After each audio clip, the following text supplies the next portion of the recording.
রাধে রাধে বন্ধুরা, অমৃত কথা বাংলা চ্যানেলের নতুন পর্বে আপনাদের সকলকে স্বাগত জানাচ্ছি। শ্রী হরি বিষ্ণুর অশেষ কৃপা পেতে অবশ্যই কমেন্ট বক্সে লিখুন হরে কৃষ্ণ। এই পর্বের বিষয় হলো 2025 সালে 1432 বঙ্গাব্দে আষাঢ় মাসে কৃষ্ণপক্ষের একাদশী যোগিনী একাদশী পূর্ণাঙ্গ সময়সূচি। একাদশী তিথি কখন লাগবে, কখন ছাড়বে, একাদশী ব্রত পালনের সময়। এর পাশাপাশি আমরা শুনবো যোগিনী একাদশী পূর্ণ পবিত্র ব্রত কথা, ব্রতের মাহাত্ম্য সবটাই জানবো এই ভিডিওর মাধ্যমে। ভিডিওতে যাবার আগে অমৃত কথা বাংলা চ্যানেলটিকে অতি অবশ্যই সাবস্ক্রাইব করুন, লাইক করুন, কমেন্ট করুন, শেয়ার করুন আর ধার্মিক করে নোটিফিকেশন ঘন্টাটি বাজিয়ে দেবেন। যোগিনী একাদশী পূর্ণ পবিত্র ব্রত কথা, ব্রতের মাহাত্ম্য। ব্রহ্ম বৈবর্ত পুরাণে আষাঢ় মাসে কৃষ্ণপক্ষের একাদশীকে যোগিনী একাদশী বলা হয়ে থাকে।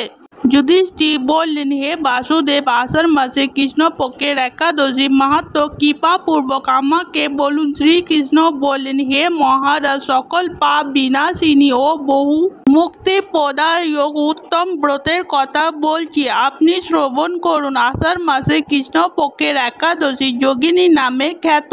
মহাপাপ নাশকারী এই তিথি ভবসাগরে পতিত মানুষের উদ্ধার লাভ একমাত্র নৌকা স্মরণ ব্রত পালনকারীদের পক্ষে এটি সর্বশ্রেষ্ঠ ব্রত বলে প্রসিদ্ধ। এই প্রসঙ্গে আপনাকে একটি পবিত্র পৌরাণিক কাহিনী বলছি। অলকা নগরে শিব ভক্ত পরায়ণ কুবের নামে এক রাজা ছিল। তিনি প্রত্যহ শিবের পুজো করতেন। তার হে মালতী নামে একজন মালি ছিল। প্রতিদিন শিব পুজোর জন্য মানব সরোবর থেকে তিনি ফুল তুলে যক্ষরাজ কুবেরকে দিতেন। বিশাল লক্ষ্মী নামে হে মালতী এক পরম রূপবতী পত্নী ছিল। তিনি তার সুন্দরী পত্নীর প্রতি অত্যন্ত আসক্ত ছিলেন। একদিন তিনি তার স্ত্রীর প্রতি কামাসক্ত হয়ে পড়লেন। রাজভবনে যাওয়ার কথা ভুলে গেলেন।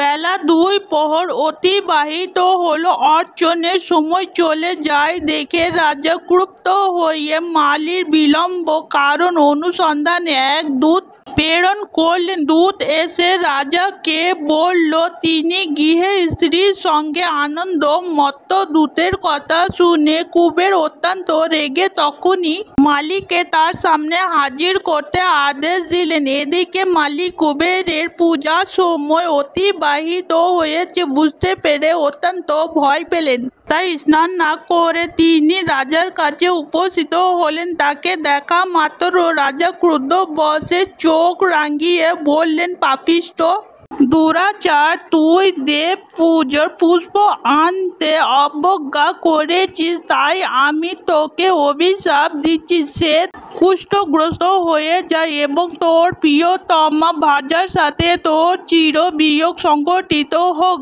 রেনিস, তুই এখনই এই স্থান থেকে ভ্রষ্ট হয়ে অধিগত লাভ কর। কুবেরের এই অভিশাপে হিম মালির পত্নীর সঙ্গে স্বর্গভ্রষ্ট হয়ে দীর্ঘকাল যাবৎ কুষ্ঠ রোগ ভোগ করতে লাগলেন। রোগের যন্ত্রণায় দিন রাত বেদনায় কষ্ট পেতে বহু কষ্ট তিনি জীবন যাপন করতে লাগলেন। কিন্তু দীর্ঘদিন মহাদেবের আর্চনা, ফুল সংগ্রহ, সুকৃতিত্ব ফলে তিনি শাপগ্রস্ত হয়েও তিনি শিবের বিস্মরণ হয়নি।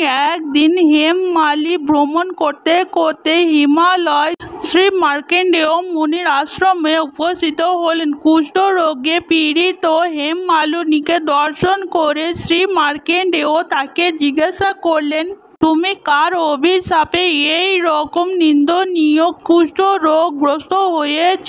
তিনি উত্তরে বললেন, হে মুনিবর, রাজা ধন কুবেরের আমি দেবদূত ছিলাম। আমার নাম হেমমালিনী। আমি প্রত্যহত মানব সরোবর থেকে ফুল তুলে শিব পুজোর জন্য রাজাকে দিতাম। কিন্তু দুর্ভাগ্যক্রমে একদিন স্ত্রী মনোরঞ্জন হেতু কামাসক্ত হওয়ায় সেই দিন ফুল দিতে বিলম্ব হয়। রাজার অভিশাপে এই রকম দুর্দশাগ্রস্ত হয়েছি।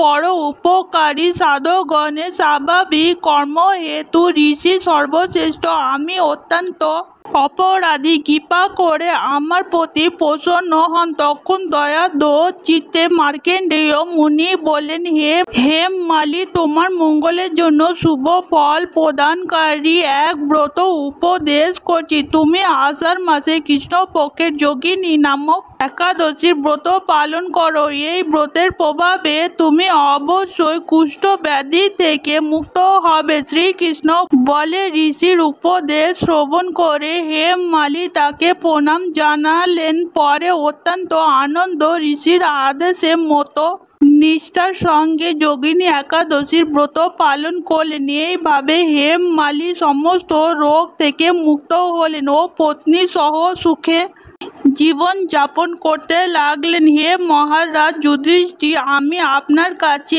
এই ব্রত উপবাসের মহিমা কীর্তন করলাম। এই ব্রত পালনে ৮০০০ ব্রাহ্মণকে ভোজন করানোর ফল লাভ হয়। যে ব্যক্তি এই মহাপাপ বিনাশকারী ও পূর্ণ ফল প্রদানকারী যোগিনী একাদশীর কথা পাঠ কিংবা শ্রবণ করে সে অচিরে সব পাপ মুক্ত হয়ে যায়। 2025 সালে 1432 বঙ্গাব্দে যোগিনী একাদশীর পূর্ণাঙ্গ সময়সূচি। একাদশী তিথি শুরু হবে 20 জুন 2025 বাংলা 5ই আষাঢ় 1432 শুক্রবার শেষ রাত্রি 4:01 পর থেকে। একাদশী তিথি সমাপ্ত হবে 21 জুন 2025 বাংলার 6ই আষাঢ় 1432 শনিবার রাত্রি 1:34 2025 সালে 1432 বঙ্গাব্দে যোগিনী একাদশী ব্রত পালন করা হবে।